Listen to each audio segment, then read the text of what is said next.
Hello and welcome everyone. My name is Gillian Aarons and I'm the Quality Programme Manager for Adverse Events.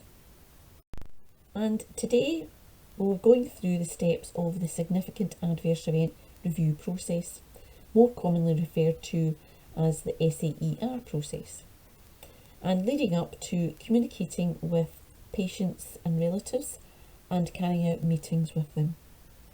And this will look at some of the key points to support you if and when you're ever invited to participate in an SAR or attend meetings with patients or families.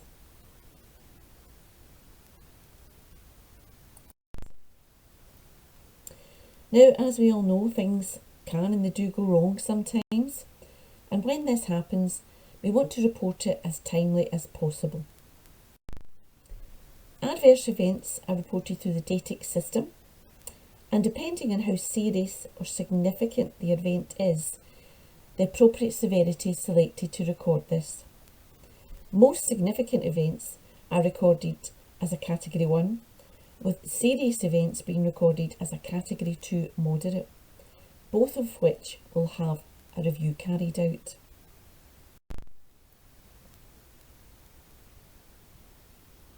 So looking at the process, an adverse event occurs within the hospital, for example. As this is a significant event, a briefing note document is completed.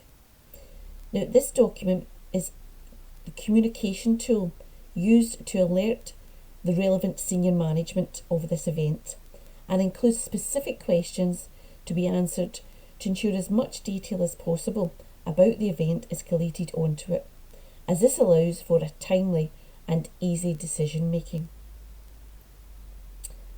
The briefing note is completed and submitted to the appropriate senior management and commissioners to review the details of the event and consider which type of review would be best. It can result in the decision for an SAR to be commissioned or a briefing note review, or it could be there is no need for any further review required. The briefing note may be sufficient. If, say, SAR was commissioned, a review team are selected to carry out the SAR and the investigation commences. The locally agreed timescale for completion of SARs is 90 days, which can be challenging for some reviews, depending on what has actually occurred. For example, this could end up being a joint review with another hospital or even another board, and this can then lead to a longer timescale for completion. When the review is complete and the review team have compiled the report, this is then submitted to the relevant commissioner for approval and sign-off. A copy of the final report is also shared with the family, unless they have indicated this is a preference that they do not wish to receive this. From the recommendations within the SAR report, these are then transferred into an action plan, which is monitored and updated accordingly as the actions are completed. Should there be any learning from the review that other specialties, perhaps within acute or primary care, could benefit from, it's recommended that these are shared where possible. Sharing the learning can be the difficult part of the process, although we do have an adverse events bulletin, which is a vehicle that can be used to try and support this shared learning.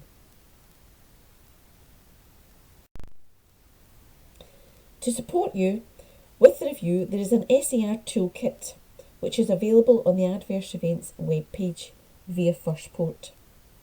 Now, the toolkit includes all the relevant documentation, guidance, checklists, tips and suggestions to keep you on track and manage the review. And the list on this slide gives an indication of what's included in the toolkit, but there are many more documents. Okay, looking at the language used within the world of adverse events. Category of event.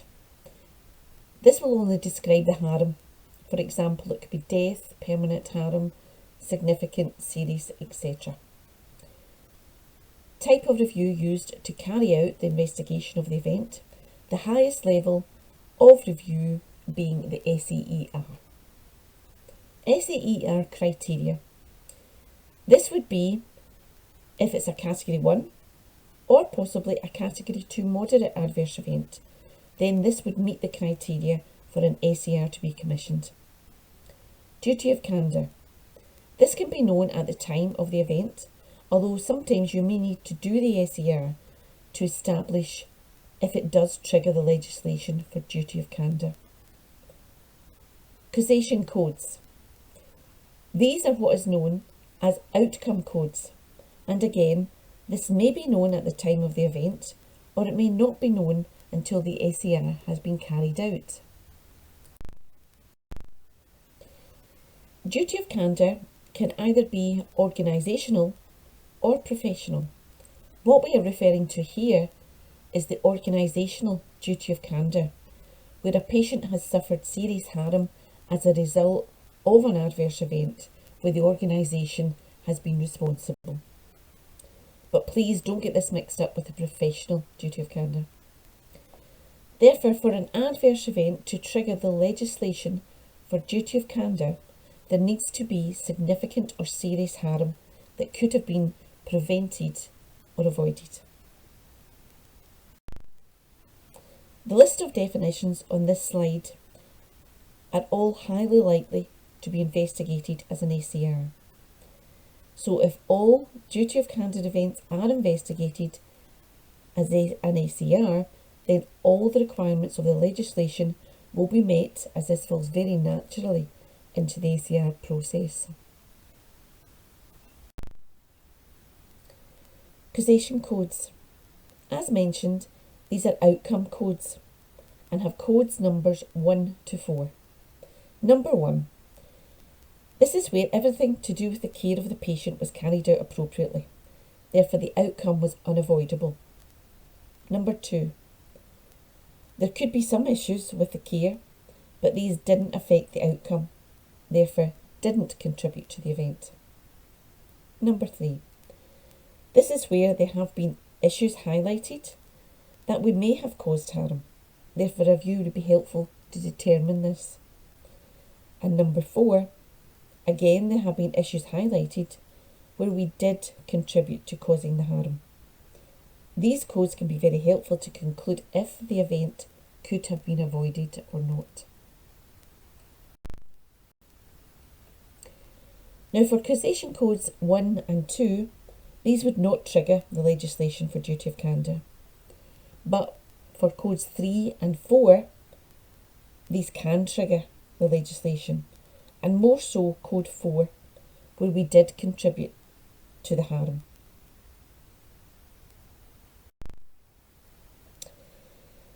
Here are some questions that can help to make the decision and determine whether the event was avoidable.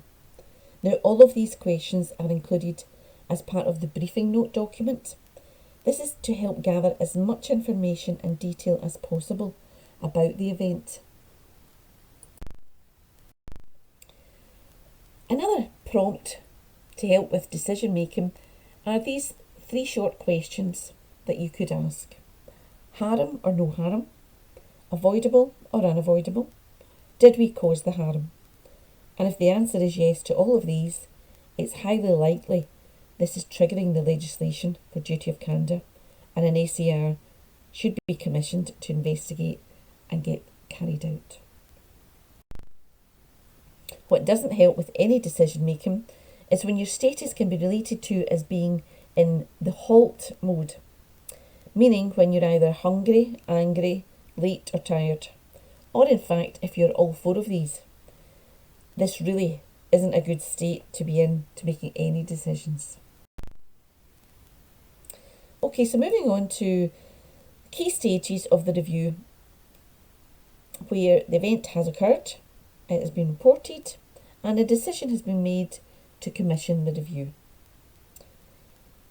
So apologising to the patient or family, letting them know there will be a review carried out to investigate the event, and asking them if they have any questions or concerns or issues that they would like addressed as part of the review.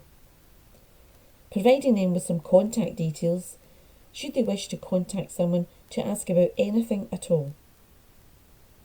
A meeting can also be offered if they would like to attend, if this is more preferable, but also letting them know that a copy of the report will be shared with them at the end of the review. So a couple of key communication points to remember. Inform, apologise and ask if they have any questions. And provide a copy of the results of the review. These are two key points to remember when you're thinking about the communication with the patient or family. Okay, so moving on to looking at some of the key points around communication with patients and relatives. So thinking about the apology. So when it comes to giving the apology to the patient or family, it's helpful to have a senior member of staff who feels confident and comfortable in having these types of conversations. Firstly, it's good to acknowledge what's happened and to explain the impact of the event, and then to get across within the conversation where it's clear that you're accepting responsibility on behalf of the organisation. Also, if you know how it's happened and have this detail, then you could explain this and showing how sincerely sorry you are, keeping in mind the apology does not mean legal liability, but letting them know that you will put things right where you can. It's also helpful to let them know what the next steps are, providing them with the detail of the process of the investigation, and also include giving them an indication of the time that you expect the review to take. Always keeping communication high with the patient or relatives. Should there be a delay in the process at any point in time, it's really good to keep communication high and keep them up to date with what's happening.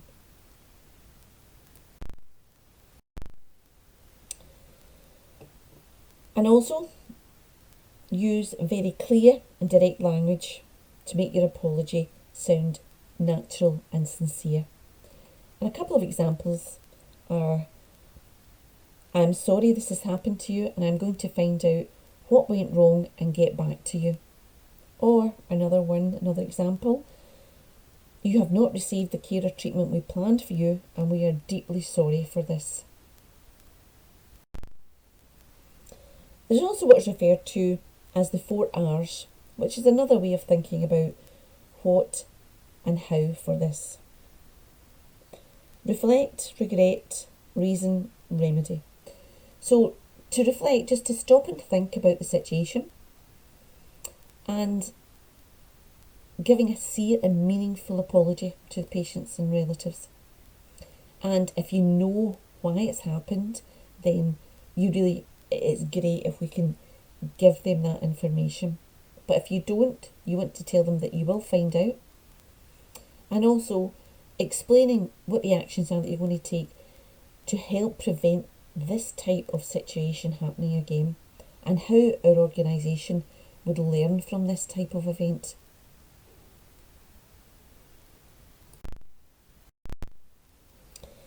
So thinking about when you actually come to meet with the patients and relatives, when you're at the meeting, you should always begin with an apology and acknowledge what has happened and how difficult this must be. Be sure to introduce everyone in attendance at the meeting, but please be mindful not to outnumber the patient and family members with the staff members that are also attending the meeting. It's also worth having someone who has some clinical knowledge that could explain things if necessary. And good to include someone who's also had experience of these types of meetings. This can be really helpful. Using open questions always helps with the conversation. And it's good to come across as being approachable with your tone of voice being responsive, and it's also good to be conscious of your body language at all times during the meeting. To take some notes around what's being discussed at the meeting can be really helpful. It can be a recap for yourself of what's been said for future as well.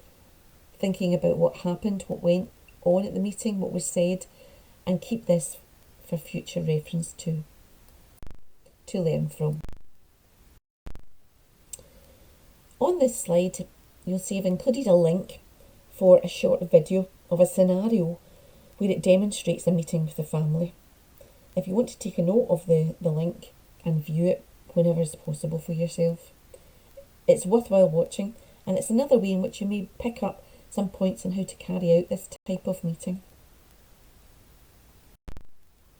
So thinking about the location of the meeting, it's good to ask the family and relatives if the suggested venue that you have is suitable for them.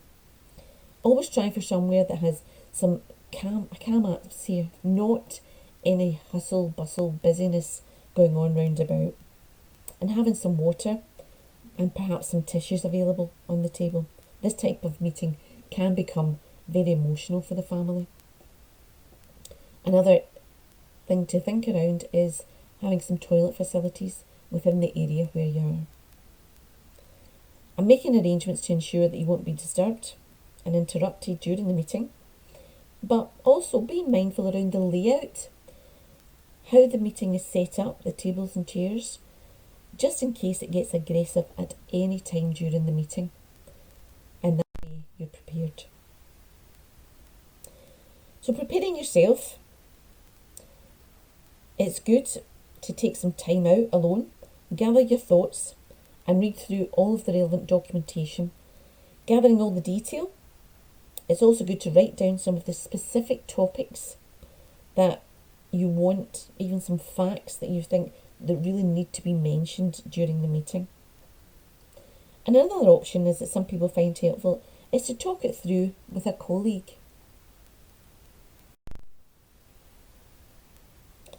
So, when at the meeting, when it's commenced, the first thing to do is say hello and welcome them. Introducing them and having some good eye contact is always really helpful. But be actively listening at all times to what they have to say, to find out what detail and information they already are aware of. And by acknowledging how they're feeling also helps during the meeting. When you're speaking at the meeting, it's best not to speak at a fast pace. Keeping your voice gentle and don't use abbreviations or any jargon, as this can be very off-putting. Break down what you're saying into chunks. This is a better way to help the patient or family to understand. And it's good to ask them if they have understood what you're telling them. Also, don't be worried about periods where it may be silent during the conversation, as this is quite normal, and it can take a bit longer for the information to sink in and for the family to understand. You may have to repeat some of what you have told them, as they may not have fully understood it. Therefore, worthwhile to ask what their understanding is, and when doing so, acknowledging how difficult this must be for them. You should always be actively listening to what they have to say, and this may highlight to you that they have not actually fully understood what you have told them, and therefore you may have to go over and repeat this information. And again, there may be silent periods for a while. This is absolutely fine.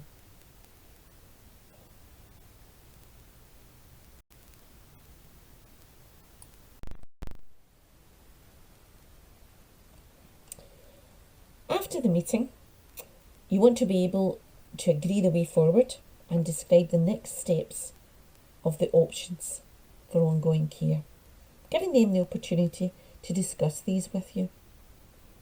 It might be worthwhile having a debrief with one of your colleagues where you can look back on the meeting and consider how did it go, what went well, were there things that you may have changed or said and done differently. This may help you prepare for future meetings where you may be asked to participate in, so always take down some notes of the conversation, which is always helpful.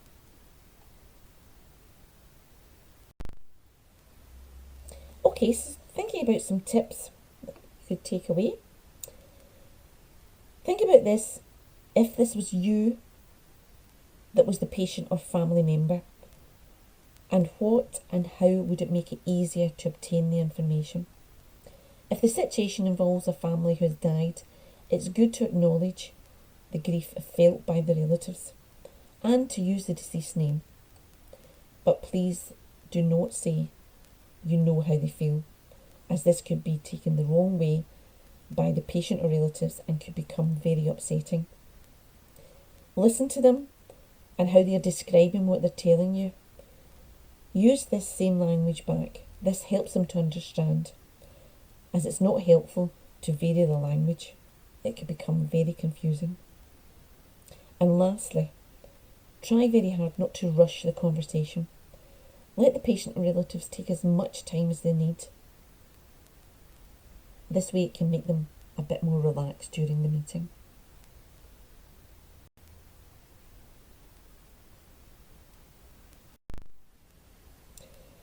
Okay, so that brings us to the end of the session, where we have looked at some of the key steps around the SER process, as well as communicating with the patients and relatives.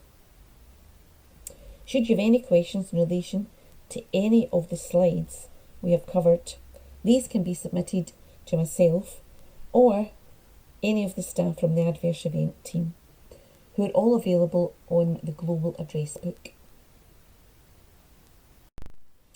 And here is a chance for you to meet the team, as I say, putting the face to the name. We have Andy within our team, who is the quality facilitator, and we have Vicky and Alicia, who are the quality coordinators, and we also have Flora, who is our quality assistant within the team. Now, as well as us, there are also contacts available from our Director of Quality, Cam Cormack, and also our Head of Assurance, Laura Drummond, who would also be happy to be contacted and provide support wherever possible.